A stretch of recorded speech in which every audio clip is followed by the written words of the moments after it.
Hello बच्चों। I know बहुत time बाद मैं कुछ लेके आई हूँ, तो सॉरी फॉर द इनकन्वीनियंस। चलो आगे के टॉपिक सब कवर करते हैं। तो हमारा नेक्स्ट टॉपिक था द मेल रिप्रोडक्टिव सिस्टम, है ना। इसके पहले के जो ये पैराग्राफ था, पहला पैराग्राफ इस चैप्टर का, वो हमने कवर कर लिया था। ठीक है, तो हमें द मेल रिप्रोडक्टिव सिस्टम से पढ़ना था। तो चलो शुरू करते हैं। The male reproductive system is located in the pelvis region. ठीक है, अब देखो ये कहाँ लोकेटेड है रिप्रोडक्टिव सिस्टम, पेल्विस रीजन में। ठीक है, अब ये पेल्विस रीजन क्या होता है, देखो चैप्टर तब समझ में आएगा जब तुम पूरे एनसीईआरटी के हर चैप्टर के हर एक एक शब्द को पकड़ के चलोगे। जब हर एक शब्द का मतलब समझ में आएगा ना, दिमाग में बैठा रहेगा तुम्हारी, तभी अच्छे से समझ में आएगा, अच्छी अंडरस्टैंडिंग होगी तुम्हारी। ठीक है, तो अब यहाँ पे क्या लिखा है, it is located in the pelvis region. तो अब पेल्विस रीजन क्या होता है, पेल्विस रीजन कौन सा रीजन होता है, देखो pelvic is the lower bony part of the trunk located between the abdomen and the thighs। ठीक है, स्ट्रक्चर ऑफ पेल्विस क्या है, तो हिप बोन्स होती है, सैक्रम होता है, कोकेक्स होता है। ठीक है, तुमने 11th के चैप्टर्स में, क्लास 11th के चैप्टर में ह्यूमन फिजियोलॉजी में पढ़ा होगा ना स्केलेटल सिस्टम। वहाँ पे ये डायग्राम देख के कुछ तो दिमाग में क्लिक कर रहा होगा। ठीक है, देखो तो पेल्विक रीजन यार, देखो वही रीजन होता है जो एब्डोमेन के नीचे और थाइस के ऊपर का जो भी तुम्हारा रीजन होता है उसको हम पेल्विक रीजन कहते हैं। ठीक है, ये वाला रीजन जहाँ पे हमारे ये बोनी स्ट्रक्चर्स प्रेजेंट होते हैं, उस रीजन को हम पेल्विक रीजन कहते हैं। ठीक है, तो रिप्रोडक्टिव सिस्टम कहाँ लोकेटेड है, हमारा पेल्विक रीजन में। ठीक है, it includes a pair of testis along with accessory ducts, gland and external genitalia. अब ये हम क्या बात कर रहे हैं कि पेल्विस रीजन में क्या क्या आता है, हम किसकी बात कर रहे हैं, मेल रिप्रोडक्टिव सिस्टम के। तो अब मेल के पेल्विक रीजन के में कौन कौन सी चीज़ें आती हैं, वो क्या है, सबसे पहले a pair of testis, testis pair में होती है, सब तुम्हें पता है, आगे के लेक्चर्स में बताया गया है। along with accessory duct, glands and external genitalia। अब देखो ये तुमसे पूछ सकता है कोई क्वेश्चन बना के कि इसमें क्या क्या होता है पेल्विस रीजन में, क्या क्या एनसीईआरटी में, क्योंकि हमें आंसर उसी हिसाब से करना है जैस जो हमारी एनसीईआरटी बोल रही होती है। तो हमें एनसीईआरटी को पकड़ के चलना है। ठीक है, तो इसमें क्या बोला है कि accessory duct, gland and external genitalia होता है। ठीक है, तो एसेसरी डक्ट्स में बच्चों क्या क्या आता है तुम्हारे, rete testis, Vasa efferentia, epididymis and vas difference. ठीक है, घबराना नहीं है, जैसे कि मैंने बोला था ये चैप्टर तभी समझ में आएगा जब तुम आगे चलते रहोगे इसके। ठीक है, तो अब हमें सबसे पहले एसेसरी डक्ट्स में क्या क्या आता है दोबारा बताओ, rete testis, Vasa efferentia, epididymis and vas deferens. Okay, अब दूसरा बोला था कि एसेस्टिक ग्लैंड्स होती हैं। अब देखो ग्लैंड्स में कौन कौन सी ग्लैंड होती है, seminal vesicle, prostate gland and bulbourethral gland which is also known as Cowper's gland. ठीक है, अब नेक्स्ट बोला था एक्सटर्नल जेनाइटिलिया। अब एक्सटर्नल जेनाइटिलिया में क्या क्या है तुम्हारा, पेनिस आता है और स्क्रोटम आता है। ठीक है, अब देखो ये जो तुम अभी घबराना बिल्कुल नहीं है कि डक्ट्स के अंदर ये मैम ने क्या क्या बोल दिया, ग्लैंड्स के अंदर ये क्या क्या बोल दिया। अभी आगे चलेंगे ना तो इन सब का मतलब और इन सब का काम तुम्हें समझ में आएगा। पर हम मैंने अभी इसलिए यहाँ पे डाल दिया है क्योंकि यहाँ पे हमारी एनसीईआरटी में इनका नाम अभी ही दे दिया गया है। क्या लिखा हुआ है, it include a pair of testis along with accessory duct, gland and external genitalia. अब बताओ एसेसरी डक्ट्स में क्या क्या तुमने पढ़ लिया, क्या क्या पढ़ा, रेटिटेस्टिस, वासा एफरेंशिया, एपिडिडाइमिस, वास डिफरेंस। ठीक है, अब देखो तुमने हमने ग्लैंड्स की बात करी, ग्लैंड्स में क्या क्या पढ़ा, सेमिनल वेसिकल, बल्बोयूरेथ्रल ग्लैंड और प्रोस्टेट ग्लैंड। अब एक्सटर्नल जेनाइटिलिया में क्या था हमारा, पेनिस था, और क्या था, पेनिस के साथ साथ क्या था बताओ बच्चों, स्क्रोटम था। ठीक है, पेनिस था और स्क्रोटम था, है ना। तो हमें क्या करना है, एक एक चीज़ को लेकर समझोगे यार, आसान चैप्टर है, समझ में आ जाएगा, इतना वो डरने वाली बात नहीं है। ठीक है, अब देखो ये डिफरेंस क्या हो रहा है एसेसरी डक्ट्स और एसेसरी ग्लैंड्स के बीच का। अब तुम्हें पता है डक्ट्स क्या करती है, tube that transport, store and mature sperm to carry sperm from testis to urethra. ठीक है, मैंने बताया था एसेसरी डक्ट्स का वही काम होता है यार, ये मेनली डक्ट्स का क्या काम होता है, ट्रांसपोर्टेशन का काम करती है ना, यहाँ से उठा के चीज़ें यहाँ तक ले आना है। तो सबसे पहले कहाँ पे जाएगा, rete testis, then vasa efferentia, epididymis, vas deferens, ejaculatory duct, then urethra. ठीक है, ये डक्ट का काम होता है, ये क्या करती है, रास्ता है भाई, पहले यहाँ जाएगा, यहाँ आएगा, यहाँ आएगा, यहाँ आएगा, यहाँ आएगा, देन यहाँ आएगा। ठीक है, ये एक रास्ता होता है।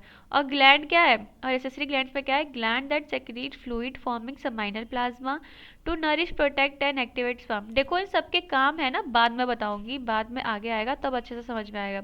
अभी ग्लैंड्स का मतलब यही है, समझ लो कि ये क्या सेक्रीशन, फ्लूइड के सेक्रीशन में काम आ रही है। ठीक है, क्योंकि हमारे स्पर्म के साथ साथ और भी फ्लूइड्स जो सेक्रीट होते हैं उसमें जो भी अपना सेक्रीशंस ये सारी ग्लैंड्स डाल रही होती है, उन सबको हम सीमन बोलते हैं। ठीक है, तो ये ग्लैंड्स उसी में काम करती हैं।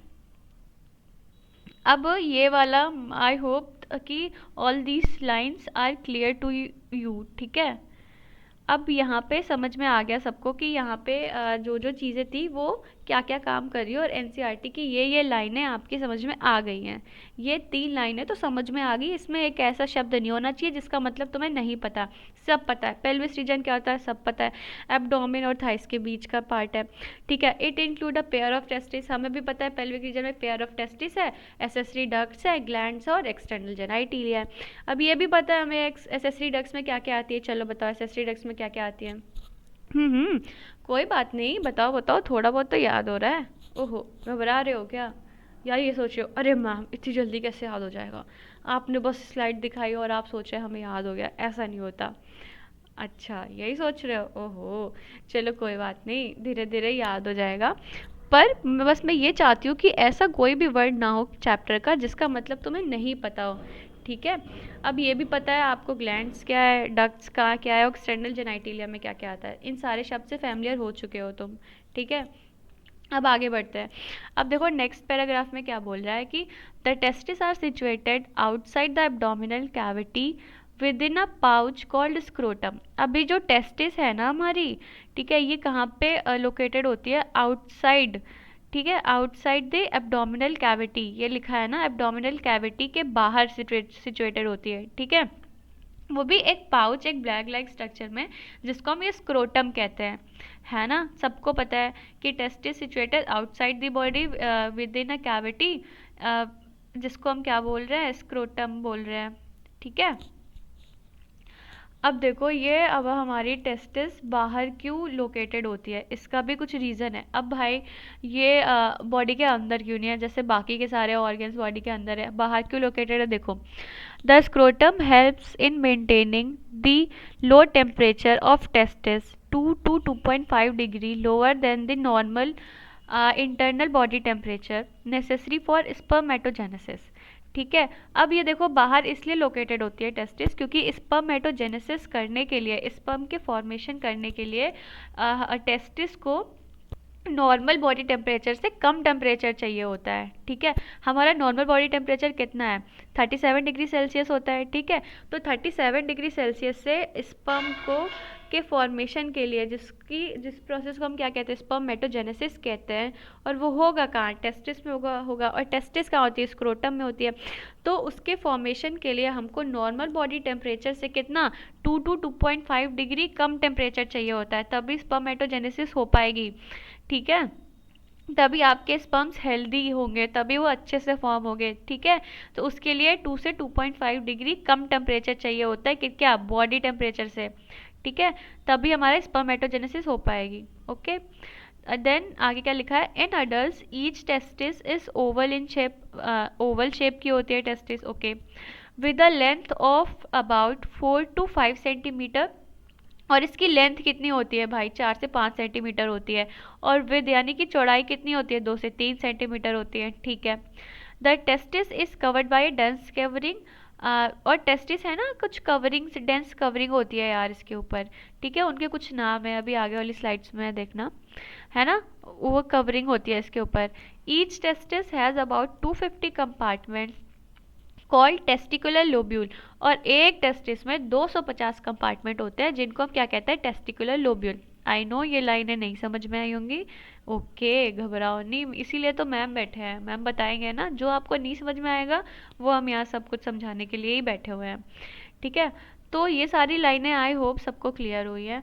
अब देखो यही लिखा है, why test is required 2 to 2.5 degree less than body temperature, क्यों चाहिए भाई कम इसीलिए चाहिए क्योंकि हमारा स्पर्म हेल्दी रहे।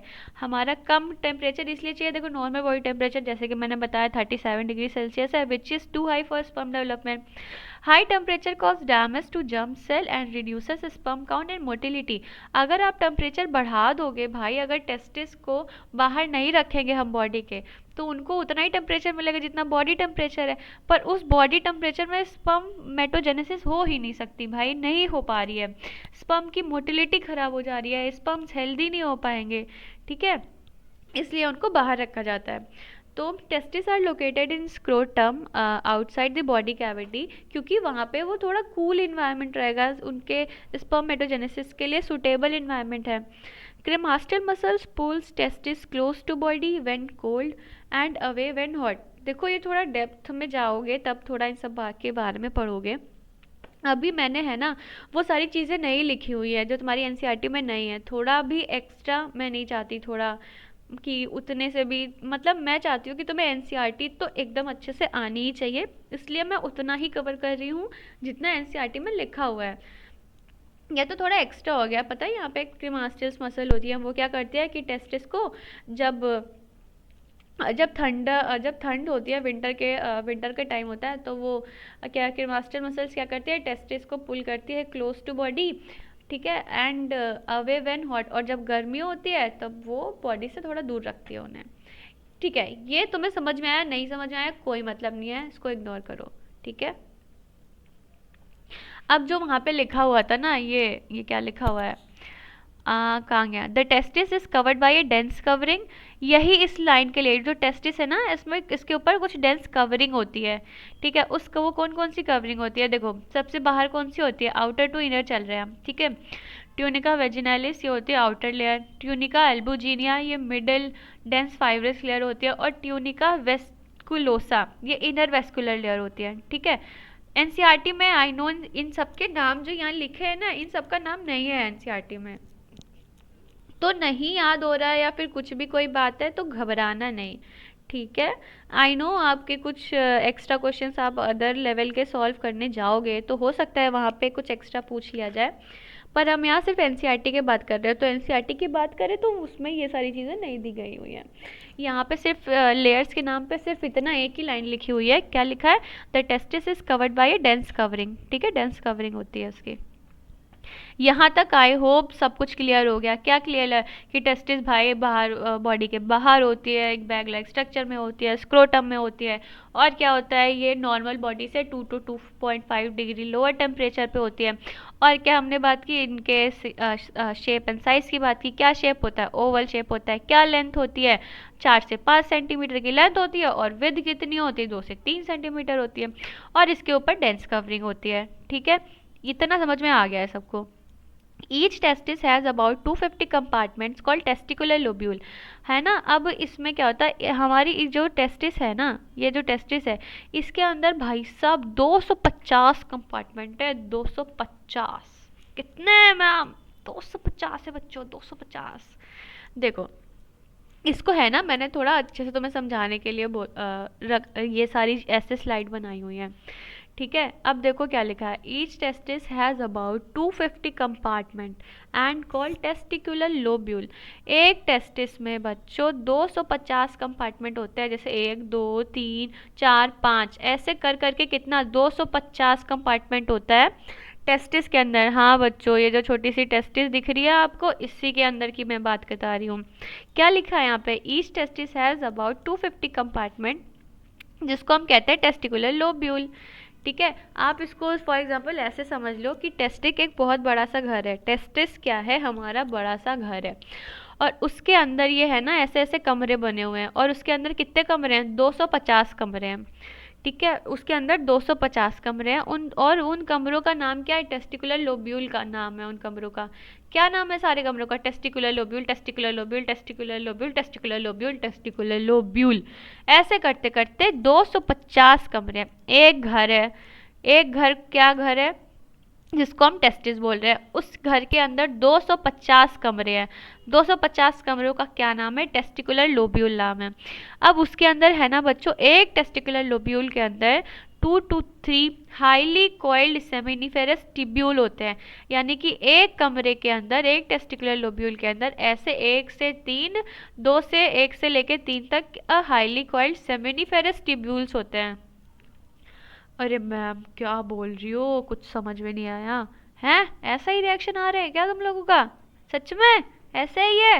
अरे यार, ओ रे यार, अरे यार। ओके, घबराओ नहीं, अभी समझ में आ जाएगा, एकदम अच्छे से समझ में आएगा। कैसे नहीं समझ में आ रहा, सब समझ में आएगा, तुम देखो अब मैंने बता दिया, इतना तो समझ में आ गया होगा यार। ये मत कहना मैम अब ये भी नहीं समझ में आया कि एक टेस्टिस है, टेस्टिस के अंदर 250 कंपार्टमेंट्स है, जिसको हम क्या कह रहे हैं, टेस्टिकुलर लोब्यूल कह रहे हैं, और एक लोब्यूल के अंदर 2 to 3 highly coiled seminiferous tubules होती है। ये तो यार समझ में आ गया होगा। नहीं आया कोई बात नहीं, नहीं आया तो वो भी समझाएंगे मैम, छोड़ कैसे देंगे, नहीं छोड़ेंगे कुछ भी। देखो जैसे ये आपका टेस्टिस है, ठीक है। अब मैं क्या बोल रही हूँ, इस टेस्टिस के अंदर मैंने क्या बोला, 250 कंपार्टमेंट है, जिसको हम टेस्टिकुलर लोब्यूल कह रहे हैं। ये देख रहे हो ना टेस्टिकुलर लोब्यूल, बच्चों ऐसे ऐसे करते करते है ना 250 कंपार्टमेंट्स होते हैं उनके अंदर, ठीक है।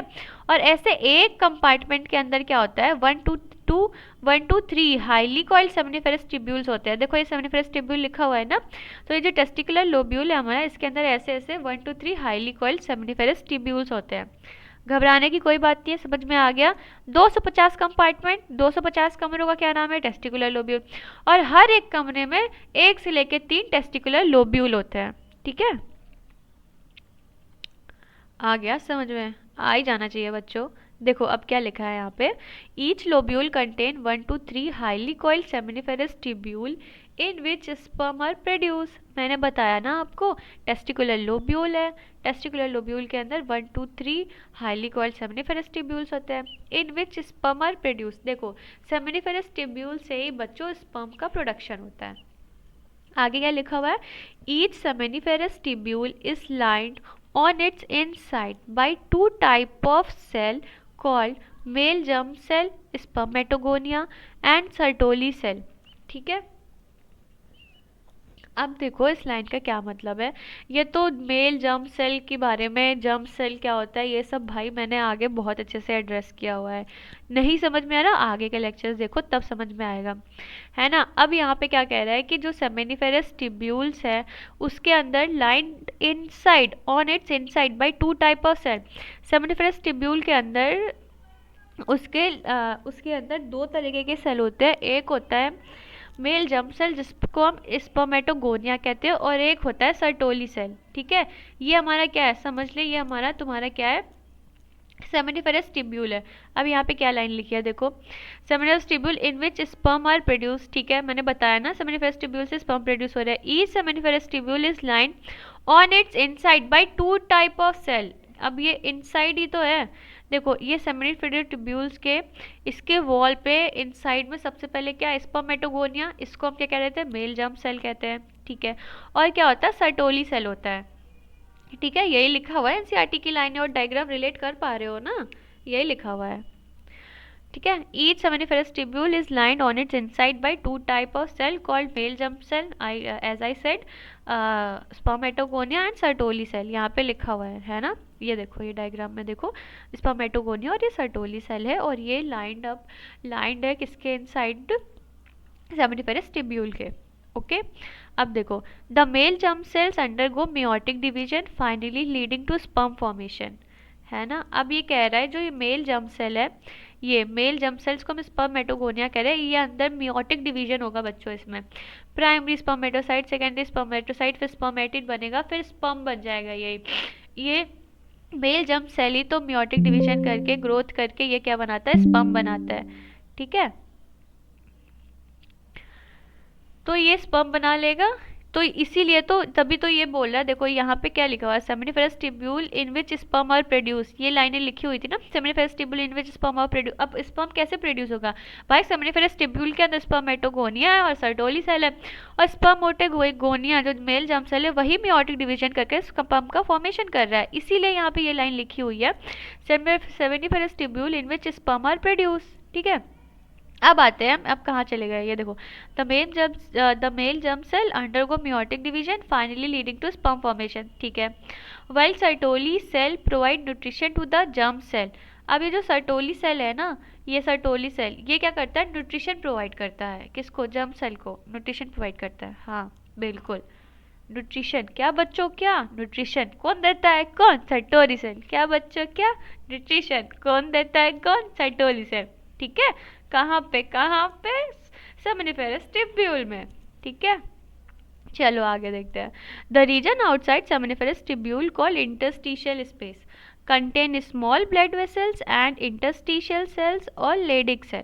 ठीक है, ओके, बिल्कुल नहीं घबराना, ये भी लाइन है, यूं ही फटाक से समझा दूंगी, एकदम अच्छे से समझ में आएगा। ये क्या बोल रहा है कि out region outside seminiferous tubule के बाहर की जो जगह है उसको हम इंटरस्टिशियल स्पेस कहते हैं। ठीक है, उसको हम क्या कहते हैं, इंटरस्टिशियल स्पेस कहते हैं। देखो जैसे मैंने बताया, ये हमारा जो बॉक्स दिख रहा है बड़ा सा, ये क्या है तुम्हारा,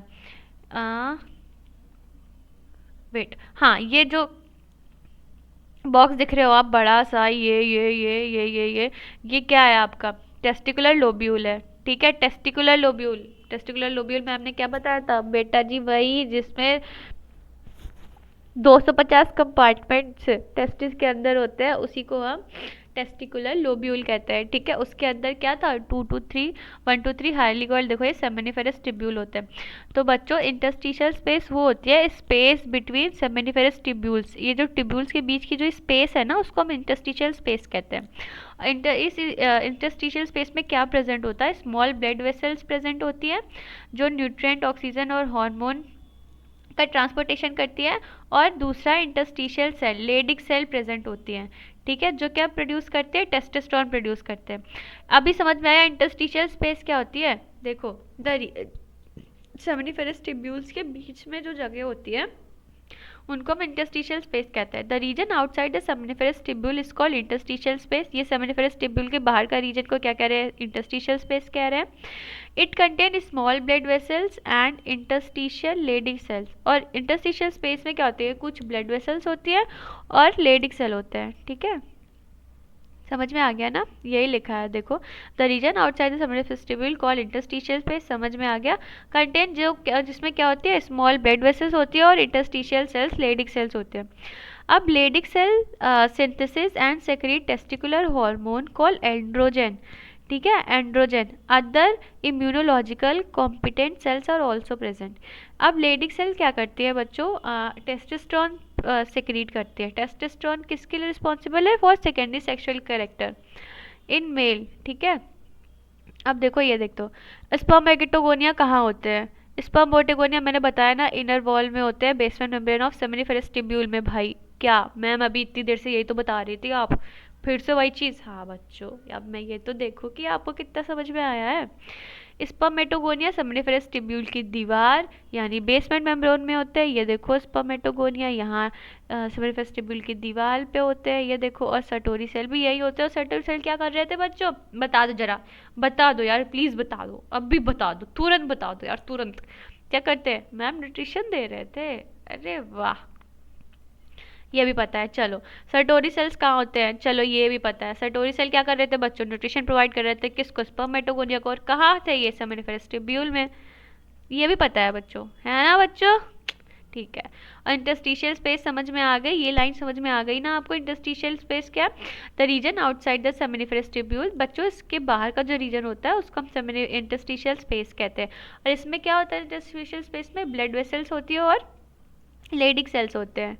ठीक है, अब इंटरस्टिशियल में क्या है, देखो क्या है इंटरस्टिशियल स्पेस, बताओ बच्चों, बता दो, बता दो बच्चों, बता दो कि मैम ने अभी तुम्हें पहले बताया था। बताओ बच्चों क्या समझ में आया, क्या होगा। ठीक है, देखो क्या है, inside the testis many seminiferous tubules are present. ठीक है, सबको पता है बहुत सारे टेस्टिकुलर लोब्यूल है, हाँ होंगी।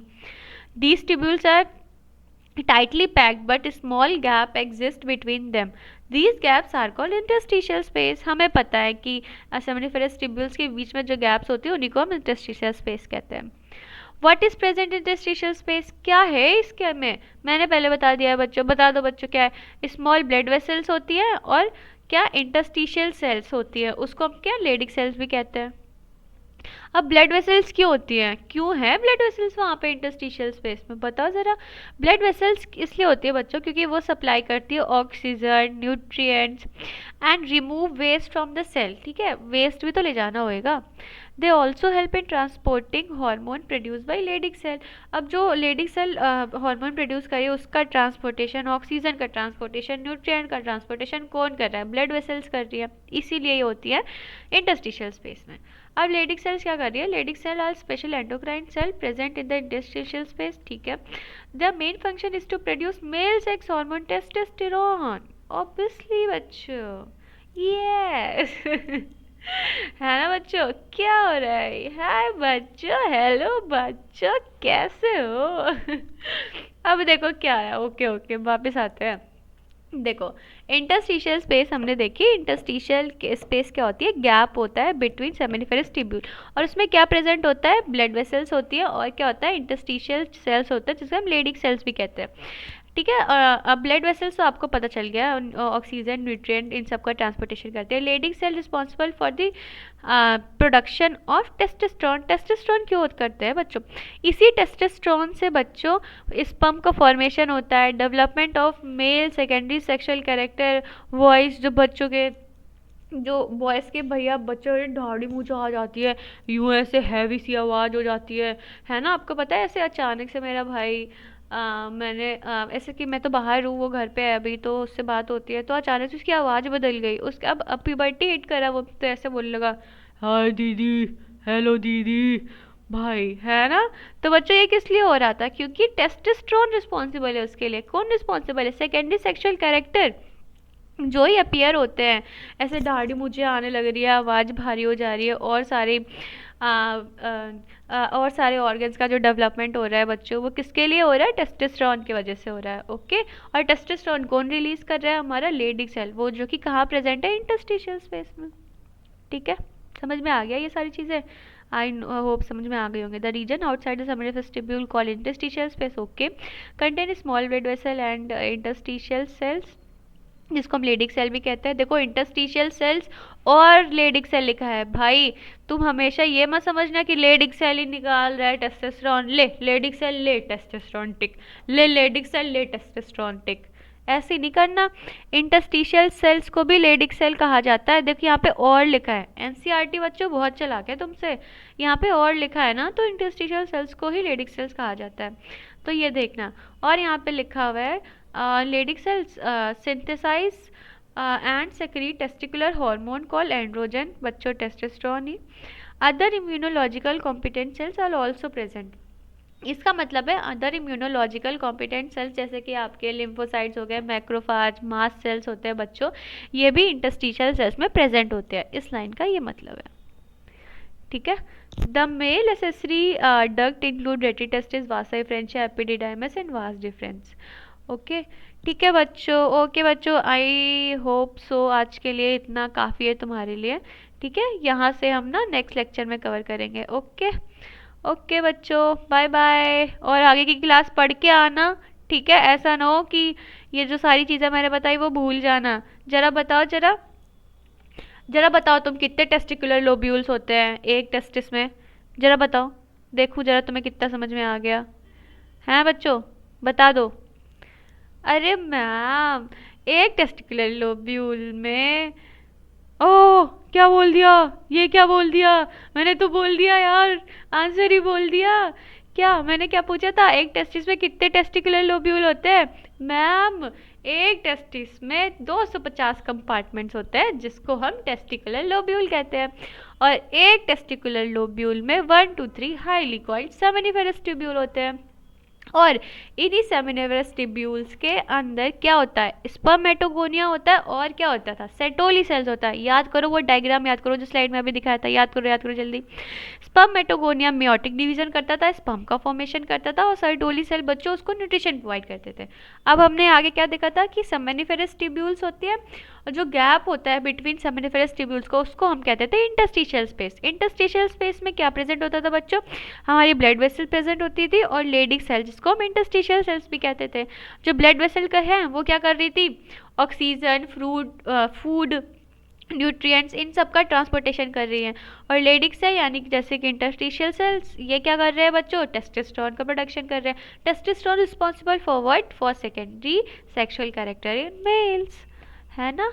ओके बच्चों, यहाँ तक हमने क्लियर कर लिया है, यहाँ तक सारी लाइनें सबको क्लियर होनी चाहिए। और यहाँ से है ना हम नेक्स्ट लेक्चर में करेंगे। ओके ओके ओके बच्चों, बाय बाय।